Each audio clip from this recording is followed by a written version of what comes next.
et tensions politiques dernière minute au Sénégal. Ousmane Sonko fait de nouvelles révélations explosives qui secouent déjà toute la classe politique sénégalaise. Dans une intervention très suivie, le Premier ministre évoque des rapports, des accusations et des dossiers sensibles liés à l'ancienne gestion du pouvoir.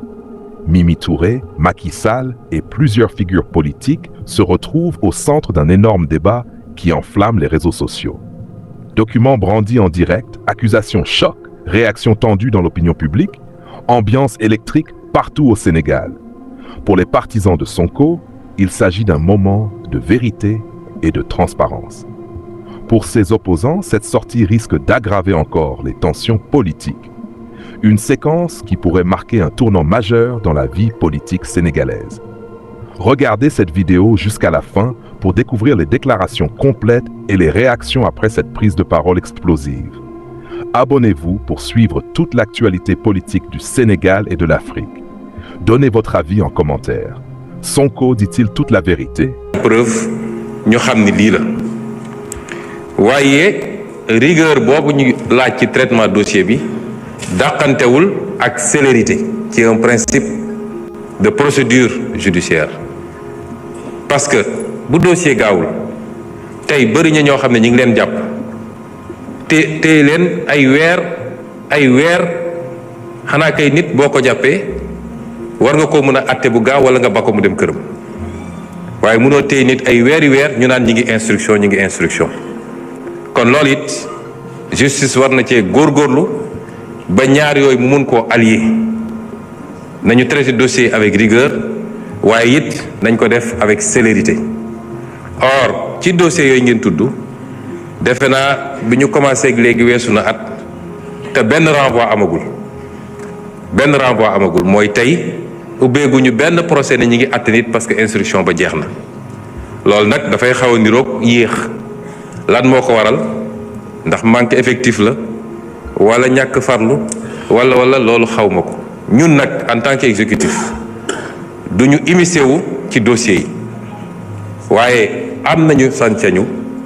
ñoon sax ñun la ko wax mooy ñun ñoo war a veiller au bon fonctionnement du service public de la justice waaye du ñu wax juge defal lii wala bul def lii te loolu bis bu ne ñoo ngi ciy def liñ ci war a def it ci suñu wàll mu jaar ci madame le ministre de la justice nga xam ne mënoon na tontu question bi sax waaye dama ko ramassé waale rek mun na am sax mu complété su dee am na lu mu ci yokk su dee am nay statistique la jëm nag ci ndax exécutif mi ngi traité correctement loolu moom awma ci sikki sàkk damay joxe exemple parce que sénégalais yu bëri dañ naan soo jëlee lu mel ni inspection générale d'État dañoo gëmloo nit ñi ni loolu compétence su président de la république kese la moo tax ñenn ñi naan waaw Sonko wax na rapport sangam moom lu mu jotee sa rapport boobu te inspection générale d'État war a rendre compte exclusivement au président loolu ñàkk a xam luwaay la inspection générale d'État c'est logé à la présidence bu defee rapport am ba noppi président moo koy jox ordre de mission définir mission bi fixer même période bi bu defee rapport am ba pare communiquer ko ñu mu ko war a communiquer pour contradictoire am ñooñu tontu mu def rapport définitif am def li ñuy wax la note complémentaire def la fiche de synthèse day dem gis président toog ak président ñu jël proposition ñu def yépp benn période boobu yépp nag président am na ci sañ-sañ bu bari ndax le décret 2007-809 dafa wax ni président moom rek a am sañ-sañu approuver wala bañ a approuver une proposition moom rek bu ko neexee mu ne proposition bi approuvé naa bu ko neexee mu ne bii approuvé wu ma te proposition bu mu ne approuvé wu ma même su doon lu leer nañ kenn mënatu ci dellu si loolu la yoon wax bu président nag pare ba ne approuvé day bind ci kaw lu est approuvé mun na ne lui est approuvé sauf la proposition ou les propositions X, Y, Z mais bu xasee ba ne lui est approuvé le président est dessaisi du rapport amatu ci sañ-sañ amatu dootul des questions d'opportunité président mënul ne rapport bi kenn du ko exécuter foofu nag loi li mu wax le décret lu mu wax exemplaire numéro 1 président lañ koy jox exemplaire numéro 2 premier ministre lañ koy jox parce que le premier ministre assure l'exécution président mesure yi mu approuvé yëpp c'est des directives immédiatement et c'est le premier ministre qui en assure l'exécution loolu tax mu am un bureau de suivi bu nekk primature ñu affecté fa un IGE moom mooy assurer le suivi de l'exécution. L'article 16 du décret dit que, l'article 15 du moins, que c'est le premier ministre qui saisit les ministres. Chaque ministre mesure bu ko concerné directive bi moom moo koy saisir. C'est le premier ministre qui saisit la Cour des comptes pour les mesures yi ne dañu ne ñu yóbbu chambre de discipline budgétaire loolu compétence du premier ministre la président mënu ko ne doo ko def keneen sañu ko c'est ça la réglementation et bi ñu ñëwee ba léegi amul rapport bu taxaw primature man rapport bu ñëw bu dee luy dem justice ma saisir ministre de la justice bu dee luy dem ci ministère yi ma jox leen bu dee luy dem Cour des comptes ma jox ko sama propre rakk mu bakkal ndey ak baay bu ko rapport épinglé ma transféré aw ma ci sikki sàkk rapport yu bëri ñëw na bi ñu toogee léegi les certificats nominatifs d'obligation nga xam ne bokk na ci rapport Cour des comptes ñëw na la CDC ñëw na le FERA ñëw na le fonds de développement routier dañ ko FDTT ñëw na mais yépp transmettre nañ bu nee nag dañ ne rapport bu 16 rapport boobu régime bi ñu fi wuutu moo ko defoon du ñun président bi ñu fi wuutu moo bind lu est approuvé sauf la recommandation numéro 2 mooy li inspection générale d'État ne statut honoraria bi am foofu président d'honneur bi fa nekk ànd ak ay avantages nañ ko supprimer boobu rek le président ne approuvé wu ma ko yeneen yi ci des yépp président da ko approuvé premier ministre bi fi newoon ci jamono jooju te waroon nekk fii honorable Amadou Ba commencé woon na exécuter rapport bi ba bind Moustapha Ba ministre des finances bind Abdoulaye Daouda Diallo président 16 un truc transmettre présidente sortante bi le rapport bind pour ñu saisir la justice yooyu yëpp mi ngi ko bind le 3 juillet 2023 kon rapport boobu du lu ñuy laam-laamee ndax dina dem wala du dem man nag continuité de l'état laa xam moo tax bi ma ñëwee la ma ca war a def naa ko li war a dem ci justice joxe naa ko li war a dem feneen joxe naa ko parce que noonu la war a demee comme yeneen rapport yépp kon amul lu ñuy téye ci rapport ku def ku coupable man xaw ma ko bu demee fi mu war a dem ñoom dinañ ko wax ma am yéene nag ñi mu concerné yépp yal na leen ci yàlla génne ba duñu coupable dara waaye su ma jotee rapport ñu ne jël nañu koppar bu toll noonu te jaarul ci fenn fu mu war a jaar sama obligation mooy ma transmettre ko te transmettre na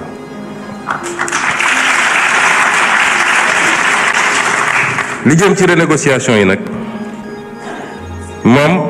lu am solo la it ndax ñun dañ ko yàgg a wax ni niñ doon gérer suñuy ressources baaxul ak niñ ko pasare bi ñu commencé renégociation léegi su ma jëlee li jëm ci infrastructure yi rek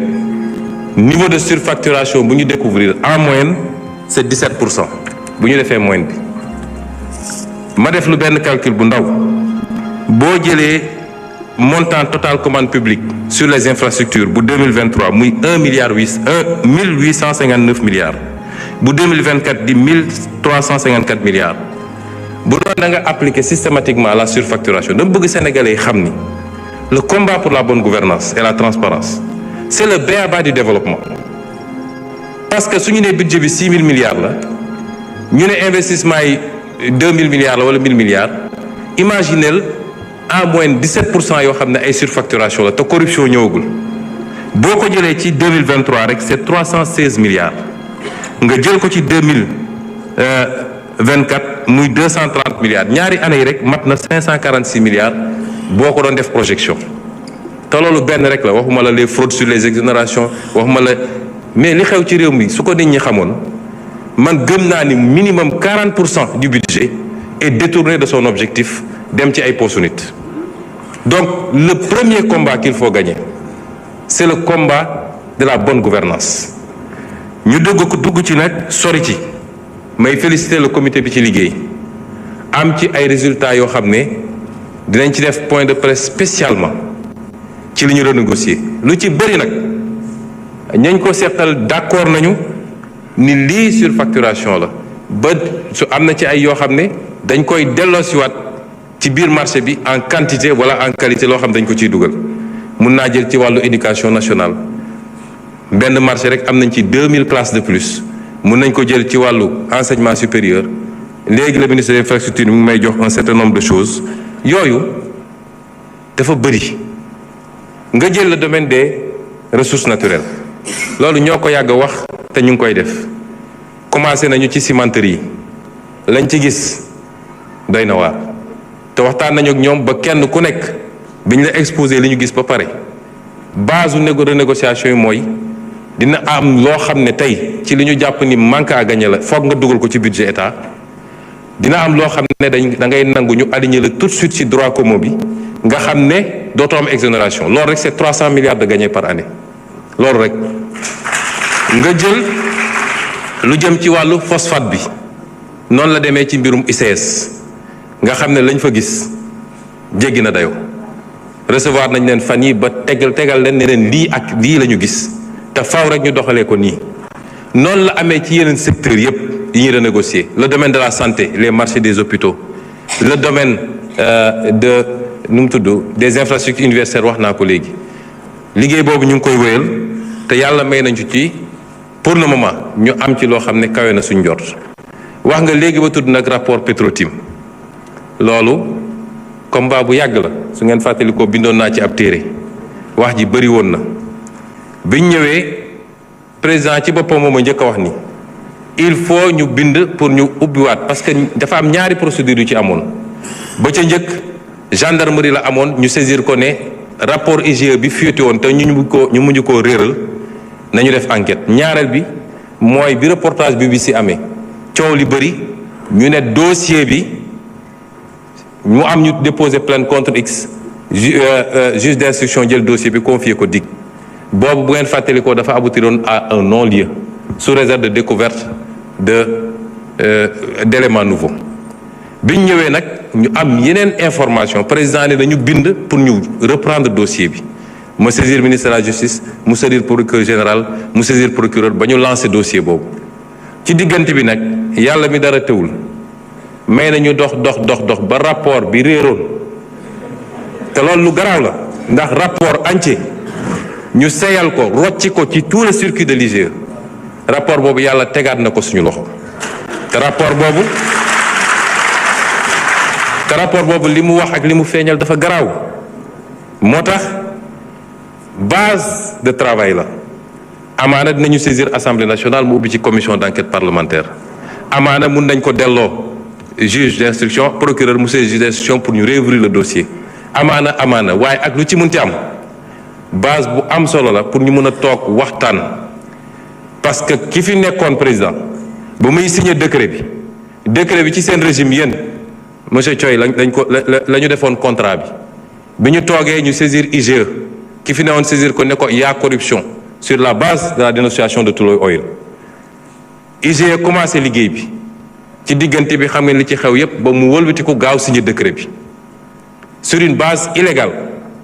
te décret boobu ci rapport Cour des comptes dañu ne nañu rapporter direct décret bi. Vous avez encore 3 minutes. C'est bon.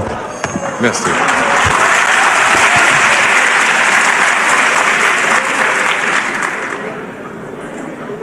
donc dossier yooyu ñi ngi ci te duñu bàyyi parce que alalu Sénégal la tey ñu ngi négocier pour que ñu approvisionnement en gaz local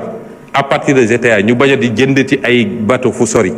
ñu ngi ciy négocier ak ñi nga xam ne moom la ñu jox suñu gaz bu ñu sàgganut li ma yàgg a wax ba may nekk opposant te yàlla ngi feeñal lépp tey dinañu toog ñuy exploiter fii beaucoup de ressources naturelles